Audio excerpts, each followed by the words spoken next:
जी बिल्कुल, अगर आप गाड़ी ख़रीदना चाहते हैं और गाड़ी इंपोर्ट करना चाहते हैं तो ये आपके लिए बड़ी अहम ख़बर होगी कि हुकूमत की जानिब से 40% रेगुलेटरी ड्यूटी जो है वो अब आयद कर दी गई है। और अगर पहले गाड़ी की कीमत क्या थी और अब इस टैक्स के बाद जो है गाड़ी की कीमत क्या हो जाएगी, इन तमाम सवालात के जवाब हम आज सुनेंगे, जानेंगे। हमारे साथ कार डीलर एसोसिएशन के नुमाइंदे भी मौजूद हैं और इंपोर्ट करते हैं गाड़ियों को बैरून मुल्क से। इस वक्त हम मौजूद हैं जेल रोड पर और मुकामी यहाँ पर डीलर के पास हम मौजूद हैं और इनसे जानेंगे। चौधरी मोहम्मद अनवर इनका नाम है। और चौधरी साहब, ये बताइएगा कि हुकूमत की जानिब से नया जो है टैक्स 40% ड्यूटी आयद की है, आरडी, ये क्या है और इसके बाद जो है कारोबार आसान होगा या एंड यूज़र को कोई फ़ायदा होगा? देखो जी, जब तक कोई गाड़ी इंपोर्ट होके बाज़ार में आ नहीं जाती तो तब को कुछ नहीं पता चल सकता कि कितनी गाड़ी पे फ़र्क पड़ेगा। अभी तो गवर्नमेंट ने अनाउंस कर दिया कि आरडी 40% जो थी पहले ख़त्म की थी, अब दोबारा लागू कर रहे हैं। जो कमर्शियल इंपोर्ट करेगा उस पर ये फ़लाँ शर्त है, जो पासपोर्ट के साथ गाड़ी मंगाए उस पर फ़लाँ शर्त है। जब तक ये अगले महीने नोटिफिकेशन होगा, गाड़ियाँ को इंपोर्ट होंगी तो पता चलेगा। फ़िलहाल तो यही नज़र आ रहा है कि जो पहले मामला चल रहा था वैसे का वैसा ही है। आम बंदे को सहूलत तब मिल सकती है जो बंदा इनकम टैक्स में रजिस्टर्ड है या सेल टैक्स में रजिस्टर्ड है, उसकी शनाख्ती कार्ड पे गाड़ी आ जानी चाहिए जो पाकिस्तानी शरीयत रखता है, जो पाकिस्तानी शहरी है जिसका आईडी कार्ड बना, और अपने आईडी कार्ड की गाड़ी मंगाए। बिल्कुल सिंपल सा सादा सा सिस्टम होना चाहिए। ये पॉलिसी बहुत लेंथी है, इसमें आम बंदे को कोई फ़ायदा मुझे तो नज़र नहीं आ रहा है। अगर गवर्नमेंट को ले आती है तो बहुत अच्छी बात है। अच्छा, ये समझाइएगा कि आम शहरी जो है खुद से गाड़ी पहले भी इंपोर्ट नहीं कर सकता था और अब तो ज़्यादा मुश्किल हो जाएगा? अब तो ज़्यादा मुश्किल हो जाएगा। एलसी के थ्रू आएगा, हर बंदा एलसी नहीं खिला सकता। होना ये चाहिए, अगर 660 सीसी से लेकर 1000 सीसी 1500 सीसी जितनी गाड़ी आम बंदे की गाड़ी है उस पर गवर्नमेंट ये कंडीशन रखते हैं कि जो पाकिस्तानी कौमी शनाख्ती कार्ड रखता है, इनकम टैक्स देता है या सेल टैक्स में रजिस्टर्ड है, वो अपने नाम पे एक शनाख्ती कार्ड पे अपने यूज़ के लिए गाड़ी मंगा सकता है। वो सहूलत है। ये तो पॉलिसी है। इस पॉलिसी का तो तब भी पता चलेगा जब गाड़ी इंपोर्ट करेंगे हम। जो नई पॉलिसी आई है, आम बंदा करेगा, एलसी के थ्रू करेगा, फिर पता चलेगा कि क्या फ़र्क पड़ा है या क्या नहीं फ़र्क पड़ा। बातें तो बहुत हो रही हैं, पर जब तक गाड़ी इंपोर्ट होके घर नहीं पहुँच जाती, बाज़ार नहीं आ जाती, तो कोई फ़ायदा फ़िलहाल तो नज़र नहीं आ रहा हमें तो। अच्छा, यूँ लग रहा है कि इस सारे सूरत हाल के अंदर आम जो लोकल मैन्युफैक्चर की गाड़ी है वो ख़रीदना आसान है, इंपोर्ट करना गाड़ी मुश्किल है। और क्वालिटी पे लोग कॉम्प्रोमाइज़ नहीं करते हैं। लोग कहते हैं कि पैसे खर्चने हैं, तो इस लिहाज से लोकल मैन्युफैक्चर की गाड़ी ज़्यादा पायदार समझी जाती है या जो इंपोर्ट गाड़ी है वो ज़्यादा पायदार? देखो तो यही है कि जो लोकल हमारे असम्बलर हैं, काफ़ी लोग आ गए हैं। अच्छी गाड़ी प्रोडक्शन हो रही है, अच्छी गाड़ी बना रहे हैं। चाइना है, कोरियन है, जब जापानीज़ कंपनियाँ 3-4 लगी, जैसे होंडा है, टोयोटा है, स्पार्क सुजुकी वाले बैठे हैं, वो भी अच्छे प्रोडक्ट हैं उनके। बाकी चाइना का जो भी प्रोडक्ट आया वो बिक रहा है, जैसे हावल है और काफ़ी चीज़ें आ रही हैं। कोई 10-15 प्रोडक्ट आ गए हैं, मज़ीद आएंगे। वो गाड़ियाँ तो बिक रही हैं और बिक रहेंगी, पर इतना कस्टमर नहीं है जितने हमारे प्लान लग रहे हैं या जितनी गाड़ियाँ। आम बंदे की गाड़ी ये लोग नहीं बना रहे। आम बंदे की गाड़ी होती है 30 लाख, 40 लाख, 50 लाख की। ये करोड़ पैसे शुरू हो रही है इनकी हर गाड़ी। कोई सस्ती गाड़ी वाला बंदा मैन्युफैक्चर आए लोकल, या चाइना वाला आए या बाहर से इंपोर्ट करके दें, वो आम बंदे के फ़ायदे में चीज़ है। जो 40-50 लाख वाली गाड़ी है 60, उसकी इंपोर्ट की सहूलत होनी चाहिए आम बंदे के लिए। जो गाड़ी है 40-50-60 लाख तक, तो वो किसी मैन्युफैक्चर के पास नहीं है। जो अच्छा मैन्युफैक्चर है उसके पास 30-40-50 लाख वाली गाड़ी नहीं है। तो जो इंपोर्ट वाला सिलसिला है वो भी गाड़ियाँ जितनी हैं 30 से 35 लाख से स्टार्ट है उनका। जो 2 साल पहले 20 लाख से शुरू होती थी, वो आज गाड़ी मिनिमम 35 लाख से शुरू होती है 660 सीसी। वो कुछ लोग थोड़ी बहुत रिपेयर मंगाते हैं, कुछ ऑक्शन शीट वाली मंगाते हैं। जो ऑक्शन शीट वाली है वो 40 प्लस में शुरू होती है 660 सीसी। तो ये आम बंदे की पहुँच से बाहर है फ़िलहाल मामला। छोटी सुजुकी आल्टो 33 की है जो लोकल संभल है। वही गाड़ी अगर हम जापान से मंगाएं तो वो तकरीबन 40 प्लस में पड़ती है अगर इंपोर्ट करें तो। अगर उसमें को थोड़ी सहूलत हो तो फिर लोकल मैन्युफैक्चर को प्रॉब्लम आएगी। गवर्नमेंट तो सारी चीज़ें देखती है ना, लोकल को भी देखती है, अपना रेवेन्यू भी देखती है।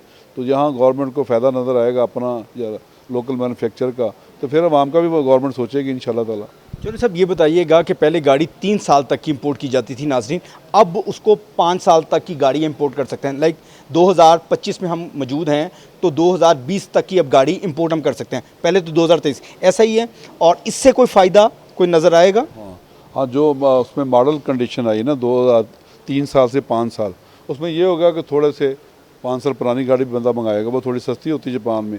पर असल चीज़ ये है कि जो 5 साल गाड़ी हम पुरानी मंगाएंगे उसकी ड्यूटी भी तो 5 साल पुरानी वाली लगे, तो फिर आम बंदे को फ़ायदा ही है। अगर 3 साल वाली ड्यूटी लगनी है, वो स्ट्रक्चर है, या गवर्नमेंट आरडी लगा देगी, तो फिर आम बंदे को फ़ायदा नहीं होगा, उसका मॉडल कंडीशन बढ़ाने से फ़ायदा कोई नहीं होगा। लेकिन इस तरह तो फिर ये समझ रहा है कि अगर मॉडल कंडीशन की वजह से कीमत कम पड़ती है गाड़ी की तो उसके जापान में, और अब यहाँ पर आएगी तो उस पर 40% पड़ जाएगा, तो बात तो फिर वहीं आ गई, कान को पकड़ने वाली बात है। बंदा फिर 2-3 साल पुरानी लेगा, 5 साल पुरानी क्यों लेगा? 5 साल पुरानी कौन बंदा क्यों लेगा? हाँ, अगर 5 साल पुरानी बंदे को मिले गाड़ी, 5 साल पुरानी ड्यूटी के हिसाब से मिले तो वो बेहतरीन है। जापान की 5 साल चली गाड़ी लाइक 0 मीटर होती है, अगर लो माइलेज आप मंगा के बेचते हैं तो। अच्छा, ये समझा दें कि जो इसमें जैपनीज़ पासपोर्ट होल्डर है या वहाँ की शहरियत वाला है, उसका किरदार क्या ख़त्म हो जाएगा या वो मौजूद रहेगा? क्योंकि वो अपनी भी कमीशन बीच में से रखता है, उसके किरदार को ज़रा खोल के बयान कीजिएगा कि वो किस तरह से होता है। नहीं, जो पासपोर्ट का सिस्टम है वो तो वैसे ही कंटिन्यू रहेगा। वो तो गवर्नमेंट ने काम पाकिस्तानी को सहूलत दी हुई है। वो अपना दुनिया बाहर से आता है तो अपने पर्सनल बैगेज में गाड़ी ला सकता है। अगर वो किसी खूनी रिश्ते को गिफ्ट करना चाहता है, वो पॉलिसी तो कंटिन्यू रहेगी, उसको तो नहीं छेड़ सकते ना। वो तो हर बंदे के लिए पॉलिसी है, हर बंदे की सहूलत के लिए है। बाकी कमर्शियल जो इम्पोर्ट का कह रहे हैं, जो एलसी वाली है, वो एक सेपरेट चीज़ है। पासपोर्ट कंटिन्यू रहेगा। अच्छा, उस पर ये 40% वाली शर्त नहीं आती? उस पर नहीं आती ना, वो तो एक अलग सिस्टम है, वो अलग सिस्टम है, उसका सिस्टम अलग है, उसकी पॉलिसी अलग है। तो इस तरह से तो फिर ये जो 40% ड्यूटी है, बज़ाहिर ये फिर कमर्शियल या कारोबार करने वाले लोगों के ऊपर आयद होगी ज़्यादा। हाँ, तकरीबन जो बंदा एलसी के थ्रू गाड़ी मंगाता है तो हर वो कमर्शियल ही होगा ना। जो कमर्शियल इंपोर्ट करता है अपने शोरूम के लिए, या उसका शोरूम रजिस्टर्ड है, सेल टैक्स में रजिस्टर्ड है, वो अगर कमर्शियल इंपोर्ट करता है, ज़ाहिर है उसको तो फिर आम पासपोर्ट वाले से गाड़ी थोड़ी महंगी पड़ेगी ना। अच्छा, ये समझा दें, इसका तो फिर बज़ाहिर ये लग रहा है कि एंड यूज़र को जो गाड़ी आम सस्ते दामों में मिल सकती थी, वो अब उस पर अजाफी जो है वो 40% ड्यूटी है। 1 करोड़ रुपए की अगर मार्केट वैल्यू की गाड़ी है, वैसे तो चेसी नंबर के मुताबिक या उसके मॉडल या उसकी जो भी सजेस्टेड रिटेल प्राइस होती है उसके मुताबिक होता है। आम समझने के लिए, अगर 1 करोड़ रुपए की गाड़ी है, पहले उस पर कितनी ड्यूटी लगती थी, कितना टैक्स लगता था? तकरीबन जैसे 2500 से बड़ी सीसी की गाड़ी है, 4600 है, प्राडो है, लैंड क्रूज़र है, तो उस पर 300% से ज़ायद टैक्स होता था। तो वो तो टोटल टैक्स डाल के 320% बनता है ना। उसमें आरडी होती है, सेल टैक्स होता है, कस्टम ड्यूटी होती है, काफ़ी टैक्स हैं, 5-6 टैक्स मिक्स हो गया तो 300% बनता है ना। तो वो तकरीबन एक प्राडो अगर आप 5 साल पुरानी मंगाते हैं, उसमें 1 करोड़ 50 लाख ड्यूटी थी, तो तकरीबन आज भी उतनी रहेगी वो। नहीं, लेकिन ये 40% फिर उसके ऊपर इजाफा हो जाएगा ना, 40%। अगर कमर्शियल इंपोर्ट करता है फिर उसके लिए उसमें वो टोटल पे नहीं होता, वो सिर्फ आरडी है। आरडी है तकरीबन जो 1 करोड़ 50 लाख ड्यूटी जिसमें लगा, उसमें आरडी ज़्यादा से ज़्यादा 10 से 15 लाख होगी, उससे 40% बढ़ा को 5-7 लाख का फ़र्क है, इतना ज़्यादा फ़र्क नहीं है उसमें। यानी कि वो भी फिर हुकूमत ये शायद ज़्यादा रेवेन्यू इकट्ठा करने का ये सारा है। इतना रेवेन्यू उसमें नहीं आएगा। आरडी में देखो ना, 40% का मतलब है आरडी, एक 1.25 करोड़ गाड़ी ड्यूटी दे रही है, उसमें आरडी लगी होती है 10 से 12 लाख, तो क्या 2-4 लाख से कोई फ़र्क नहीं पड़ता। जो बंदा 1.5 करोड़ ड्यूटी दे सकता है वो 54 भी दे सकता है, उससे इतना फ़र्क नहीं पड़ता आम बंदे को। आप इंपोर्टर हैं और एक शोरूम भी चलाते हैं, मुझे बताइएगा कि हुकूमत के इस 3 साल की बजाय 5 साल तक की गाड़ी को इंपोर्ट करना और 40% आरडी रेगुलेटरी ड्यूटी जो आयद करना, इस फैसले को किस नज़र से देखते हैं? नहीं, फैसला तो बहुत अच्छा है। 5 साल जो पुरानी गाड़ी आएगी, फैसला ज़बरदस्त है। जब तक हम गाड़ी इंपोर्ट करके उसकी वैल्यूएशन नहीं कर लेंगे, पता नहीं चलेगा कि आम बंदे को क्या इसमें सहूलत होगी।